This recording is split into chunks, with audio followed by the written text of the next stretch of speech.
Exploring how we move, especially kind of through kind of head, neck, upper spine, shoulders, for example, is still a wonderful reference we can use, actually more anatomically in this case. It's kind of looking at what actually happens around that neck as we move through back and downswing. So in essence, crudely speaking, as we move through backswing, this movement almost happens. So for the left-handed player, simply invert this. So in essence, as we move through backswing, our head is moving anti or counterclockwise relative to that rib cage through backswing. So we move through backswing, we in essence have that shape.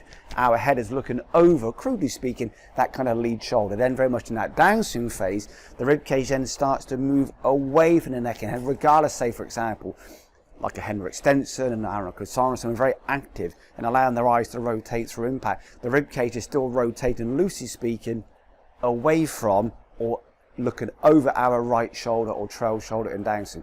When we actually then start to connect on the hand and arm, a little reference we can play with then is to almost then include then the idea of that external, internal rotation through those hands and arms. So this is very much anatomically a reference we can use to encourage good neck, good upper spine, good kind of almost in shoulder movement. So very much in this position here, as we look over one shoulder, rotate one hand down, one hand up.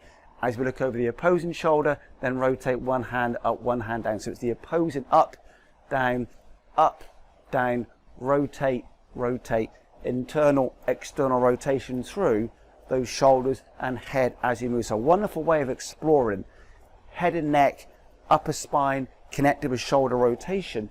This can be a fantastic reference you can play to really encourage then the awareness of internal, external rotation around the shoulder as we move and rotate around that neck, upper spine as we move through back, down into through swing.